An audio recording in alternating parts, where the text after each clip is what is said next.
Sala 7. Práticas dos santos para cultivar o bom solo do coração. Como prometi no vídeo anterior, hoje vou revelar as práticas concretas que os santos usaram para cultivar o bom solo do coração e permitir que a semente da eternidade produza frutos abundantes, mesmo em tempos de aridez espiritual. Estas não são técnicas superficiais ou fórmulas mágicas, mas disciplinas espirituais profundas que transformaram almas comuns em extraordinários jardins, onde a semente divina floresceu em santidade. E o mais importante, são práticas acessíveis a todos nós, independentemente de nossa vocação ou estado de vida.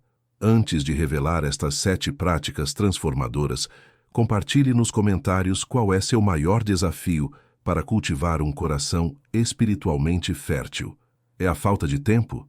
Distrações constantes? Aridez na oração? Sua resposta me ajudará a direcionar futuras reflexões. Dan 1. O silêncio sagrado, criando espaço para a semente germinar. A primeira prática que encontramos consistentemente na vida dos santos é o cultivo do silêncio sagrado. Em nosso mundo saturado de ruídos, distrações e estímulos constantes, o solo do nosso coração raramente encontra o repouso necessário para que a semente divina germine profundamente. São João da Cruz ensinou que Deus fala no silêncio. Não é que Deus não possa falar em meio ao ruído. É que nós, com nossa atenção fragmentada, raramente conseguimos ouvi-lo. O silêncio não é apenas a ausência de som, mas a presença atenta a Deus, a receptividade da alma. Madre Teresa de Calcutá, apesar de seu intenso apostolado, mantinha rigorosamente suas horas de silêncio. Ela dizia: Deus é amigo do silêncio. Veja como a natureza, as árvores, as flores, a relva, cresce em silêncio. Veja as estrelas, a lua e o sol, como se movem em silêncio. Precisamos de silêncio para poder tocar as almas. Esta prática não exige que nos tornemos monges ou eremitas. Os santos nos ensinam a criar desertos interiores, mesmo em meio às atividades cotidianas. São Francisco de Sales, que vivia uma vida extremamente ativa como bispo, mantinha o que chamava de pequenos retiros do coração, momentos breves, mas frequentes, em que se recolhia interiormente para estar com Deus. Como podemos aplicar concretamente esta prática? Comece reservando 10-15 minutos diários de silêncio absoluto, sem música, sem celular, sem livros, apenas você e Deus. Pode ser pela manhã, antes que a casa desperte, ou à noite, quando tudo se acalma. Não é tempo para falar a Deus, mas para deixá-lo falar a você. Com o tempo, procure estender esse silêncio para pequenos momentos durante o dia, no carro sem o rádio ligado, caminhando sem fones de ouvido, esperando na fila sem verificar o celular. Esses microdesertos são como gotas d'água que vão gradualmente amolecendo o solo endurecido do coração. Alguns santos, como São Bruno, fundador dos cartuchos, abraçaram o silêncio como um estilo de vida. Outros, como Santa Teresa do Menino Jesus, vivendo em comunidade, praticavam o que chamava de silêncio das paixões, o aquietamento interior que permite estar atenta à presença divina mesmo em meio às atividades. A tradição monástica católica sempre reconheceu o poder transformador do silêncio. A regra de São Bento prescreve horários específicos de silêncio, não como uma restrição, mas como uma proteção para o crescimento interior. Como escreveu Thomas Merton, o silêncio não é um fim em si mesmo, mas o meio pelo qual a palavra pode ser ouvida. 2. A Lectio Divina, irrigando o solo com a água viva da Escritura. A segunda prática que encontramos de forma universal na vida dos santos é o contato profundo, orante e regular com a Sagrada Escritura, não como mera leitura informativa, mas como alimento para a alma. A tradição monástica desenvolveu um método chamado Lectio Divina, leitura divina, que vai muito além da simples leitura. É um encontro existencial com Deus através de sua palavra. Como ensinava São Jerônimo, ignorar as Escrituras é ignorar a Cristo. A Lectio Divina consiste tradicionalmente em 4 movimentos: Lectio, leitura atenta; Meditatio, meditação reflexiva; Oratio, oração de resposta; e Contemplatio, contemplação silenciosa. Não é um exercício intelectual, mas um diálogo amoroso entre o Criador e sua criatura. São Gregório Magno comparava a Escritura a uma carta de Deus Todo-Poderoso dirigida à sua criatura. Que faríamos se recebêssemos uma carta pessoal de alguém que amamos profundamente? Leríamos com atenção, refletiríamos sobre cada palavra, responderíamos com amor e guardaríamos seu conteúdo no coração. É exatamente isso que a Lectio Divina nos convida a fazer com a Palavra de Deus. Como praticar concretamente? Reserve ao menos 15-20 minutos diários para este encontro. Escolha uma passagem curta, preferencialmente do Evangelho do dia. Leia-a lentamente, em voz baixa ou sussurrada, sentindo o peso de cada palavra. Depois, medite. Ruminine o texto como os antigos monges diziam, extraindo seu significado mais profundo. Em seguida, responda a Deus em oração sincera, deixando que a palavra suscite em você louvor, gratidão, arrependimento ou súplica. Por fim, simplesmente repouse na presença divina, na contemplação silenciosa. Santo Afonso Maria de Ligório recomendava: uma só máxima das Escrituras, meditada com fervor, é mais útil que 100 lidas apressadamente. A qualidade do encontro é mais importante que a quantidade de texto. É melhor absorver profundamente um versículo do que ler distraidamente um capítulo inteiro. Santa Teresa de Ávila, apesar de sua intensa vida mística, nunca abandonou a meditação regular da Escritura. Ela escreveu: toda a maldade do mundo vem do não se conhecerem claramente as verdades da Sagrada Escritura. Esta prática transforma o solo do coração de várias maneiras, purifica nossa mente de ideias falsas sobre Deus, fornece nutrientes espirituais essenciais e cria raízes profundas que sustentam a fé mesmo nas tempestades da vida. Taro 3. O exame de consciência, removendo as pedras e espinhos. A terceira prática que encontramos consistentemente na vida dos santos é o exame de consciência regular, não como um exercício mórbido de autocrítica, mas como um ato de amor que remove os obstáculos ao crescimento da semente divina. Santo Inácio de Loyola desenvolveu uma forma específica de exame diário, que inclui 5 passos: agradecimento pelos dons recebidos, pedido de luz para ver-se com clareza, revisão das ações do dia, arrependimento sincero pelos erros e resolução concreta de melhorar.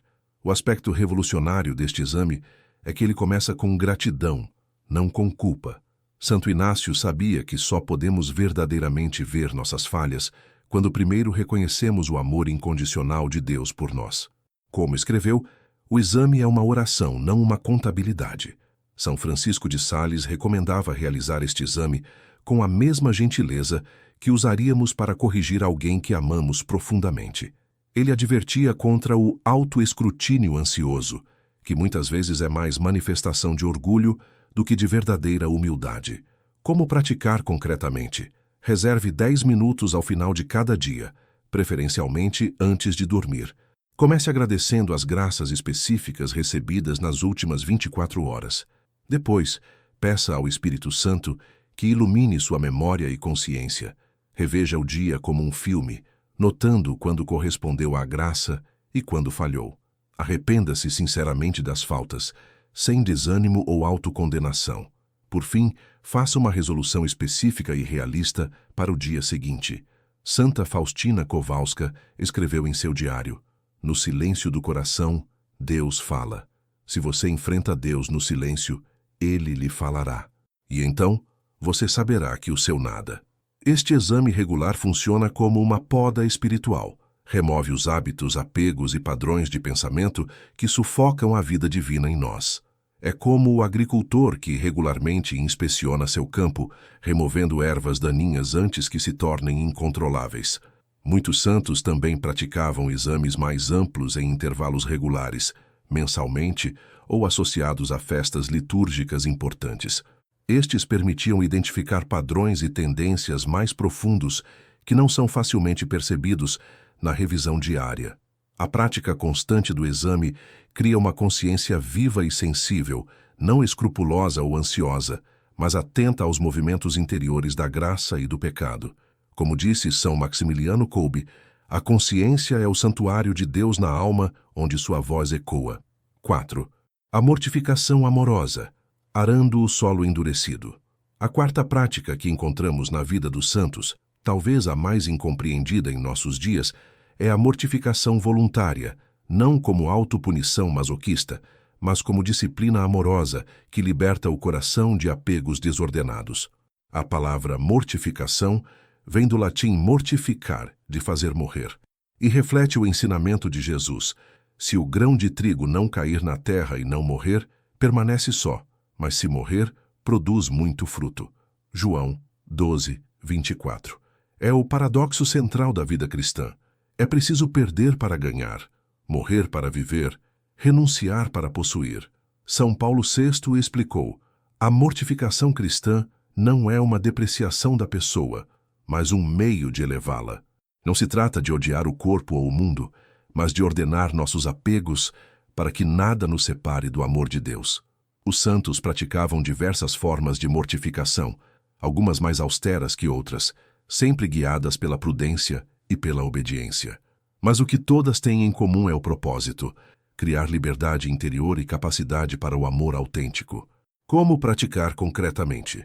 A mortificação cristã começa com a aceitação paciente das dificuldades inevitáveis da vida, o que São José Maria Escrivá chamava de mortificações passivas. Doenças, contrariedades, desconfortos, trabalhos fatigantes, pessoas difíceis, todas estas podem se tornar oportunidades de crescimento espiritual quando aceitas com amor. Além disso, podemos adicionar pequenas renúncias voluntárias, mortificações ativas, que fortaleçam nossa vontade e aumentem nossa capacidade de amar. Exemplos: renunciar a um prazer legítimo, mas não necessário, como um doce ou um programa de TV. Escolher a porção menor ou menos saborosa numa refeição. Dar preferência aos outros em pequenas escolhas diárias. Manter silêncio quando somos injustamente acusados. Santa Teresinha do Menino Jesus, conhecida por seu pequeno caminho, praticava mortificações discretas, mas constantes. Ela escreveu: ninguém notou, ninguém soube das minhas lutas, nem apreciou meus pequenos sacrifícios. Não buscava o heroísmo dramático, mas a fidelidade amorosa nas coisas pequenas. A chave para uma mortificação saudável é seu motivo, não é autocastigo, mas amor. Como disse São João da Cruz: onde não há amor, colocai amor, e colhereis amor. As pequenas renúncias feitas por amor abrem espaço no coração para que a semente divina possa crescer livremente. 5. A comunhão dos santos, fertilizando o solo com boas companhias. A quinta prática que encontramos consistentemente na vida dos santos é o cultivo consciente de amizades e influências santas, tanto com pessoas vivas quanto com os santos que já estão no céu. Nenhuma semente cresce bem isoladamente. Da mesma forma, nossa vida espiritual prospera em comunidade. Como disse São Basílio, uma árvore que cresce sozinha, sem concorrência, espalha seus galhos por todos os lados e produz um crescimento selvagem. Mas uma árvore que cresce em um bosque é contida pela pressão das outras e é forçada a buscar as alturas. Os santos sempre buscaram rodear-se de pessoas que os elevassem espiritualmente. Santo Agostinho tinha seu círculo de amigos filosóficos, São Francisco, seus primeiros companheiros, Santa Teresa de Ávila, suas irmãs carmelitas reformadas. Mesmo os eremitas mantinham vínculos com diretores espirituais e comunidades de referência. Como praticar concretamente? Busque intencionalmente amizades que nutram sua vida espiritual. Um pequeno grupo de oração, um movimento eclesial, uma comunidade paroquial ativa. Encontre pessoas com quem possa compartilhar sinceramente sua jornada de fé, sem pretensão ou superficialidade. Santa Elizabeth Ann Seton afirmava: a amizade é o vinho da vida. Mas nem todas as amizades têm a mesma qualidade espiritual. Alguns relacionamentos, mesmo não sendo negativos, podem diluir nossa determinação de crescer espiritualmente. Os santos foram seletivos em suas amizades, não por esnobismo, mas por prudência espiritual. Além das amizades terrenas, os santos cultivavam intimidade com os santos já no céu, não como uma devoção sentimental, mas como verdadeiras amizades espirituais. São Luís de Montfort tinha sua corte celestial, santos a quem recorria regularmente. Santa Teresinha considerava Santa Joana d'Arc sua amiga íntima, conversando com ela como se estivesse presente. Desenvolva o hábito de ler regularmente biografias de santos, não apenas para a admiração distante, mas para a amizade concreta. Escolha alguns santos que ressoem com sua personalidade ou circunstâncias de vida e cultive uma relação pessoal com eles, pedindo sua intercessão e inspirando-se em seu exemplo. O beato Carlo Acutis, o Santo Millennial, que faleceu em 2006 aos 15 anos, dizia que os santos são a versão original que Deus pensou para nós, enquanto muitas vezes nos contentamos em ser fotocópias. Ele cultivava profunda devoção aos santos, enquanto usava suas habilidades em tecnologia para evangelizar seus contemporâneos. Esta comunhão dos santos, tanto na terra quanto no céu, cria um ambiente espiritual onde a semente da eternidade pode florescer mais facilmente, protegida de influências negativas e nutrida por exemplos inspiradores. 6. O serviço compassivo, canalizando os frutos do Espírito. A sexta prática que encontramos universalmente na vida dos santos é o serviço ativo e compassivo ao próximo, especialmente aos mais vulneráveis e marginalizados. A semente que não produz fruto está essencialmente morta. Da mesma forma, uma espiritualidade que não transborda em amor ativo ao próximo é estéril. Como disse São João, se alguém disser amo a Deus, mas odeia seu irmão, é um mentiroso, pois quem não ama seu irmão a quem vê, não pode amar a Deus a quem não vê. 1 João 4:20. O serviço compassivo não é um extra opcional na vida espiritual, mas sua expressão natural e necessária. Como ensinou São Tiago, a fé sem obras está morta. Tiago 2:17. Os santos compreenderam que o amor a Deus e ao próximo são inseparáveis, são as duas faces da mesma moeda. Como praticar concretamente? Comece identificando as necessidades reais ao seu redor, não apenas materiais, mas também emocionais e espirituais. Quem são os pobres em seu ambiente imediato? Pode ser um vizinho idoso que precisa de companhia, um colega enfrentando uma crise familiar, uma pessoa sem teto em seu caminho para o trabalho. São Vicente de Paulo aconselhava: não basta fazer o bem, é preciso fazê-lo bem. Isso significa servir não com condescendência ou superficialidade, mas com respeito profundo pela dignidade da pessoa servida. Os santos viam literalmente Cristo nos pobres, não como uma metáfora piedosa, mas como uma realidade espiritual. Madre Teresa dizia às suas irmãs: o que vocês fazem a estes pobres, fazem a Jesus. Um copo de água dado a um sedento é nada, mas é tudo se dado com amor. A qualidade espiritual do serviço importa tanto quanto a ação externa. Este serviço não precisa ser grandioso ou heróico. Santa Teresinha escreveu: mis nenhuma ocasião de fazer pequenos sacrifícios, um sorriso para todos, um ato de delicadeza para com aquele que vos é antipático. Estes pequenos atos, feitos com grande amor, são poderosos fertilizantes para o solo espiritual. Os santos geralmente começaram servindo em pequena escala e gradualmente foram conduzidos a obras maiores, conforme correspondiam fielmente à graça. Santa Dulce dos Pobres começou apenas atendendo operários doentes na portaria de um convento e acabou fundando um dos maiores complexos hospitalares do Brasil. Um aspecto frequentemente negligenciado é que o serviço compassivo beneficia tanto o que recebe quanto o que dá. Os santos descobriram que servir aos outros os libertava do autocentramento, da melancolia espiritual e da introspecção excessiva. Há uma alegria peculiar que vem do esquecimento de si no serviço aos outros. Chandus 7. A consagração mariana. Aprendendo com a terra perfeita. A sétima e última prática que encontramos consistentemente na vida dos santos é a devoção filial e a consagração a Maria, a terra virgem que acolheu perfeitamente a semente divina. Maria é o modelo perfeito do bom solo, de que fala a parábola do semeador. Nela, a palavra de Deus encontrou acolhimento total, sem obstáculos ou resistências. Como ela mesma proclamou: eis aqui a serva do Senhor, faça-se em mim segundo a tua palavra. Lucas 1:38. São Luís Maria Grignion de Montfort, grande apóstolo da consagração mariana, escreveu: Maria é o molde vivo de Deus. Quem é lançado neste molde divino é logo formado e modelado em Jesus Cristo. Ele entendia que Maria, por sua intimidade única com Jesus, é o caminho mais seguro e rápido para a conformidade com Cristo. Como praticar concretamente? Comece cultivando uma relação pessoal e filial com Maria através da oração diária do Rosário. Esta escola de oração, como a chamou São João Paulo II, nos coloca na companhia de Maria para contemplar os mistérios da vida de Cristo. São Padre Pio rezava até 35 rosários por dia. Quando questionado sobre este número aparentemente excessivo, respondeu: A Santíssima Virgem disse que o rosário é uma arma.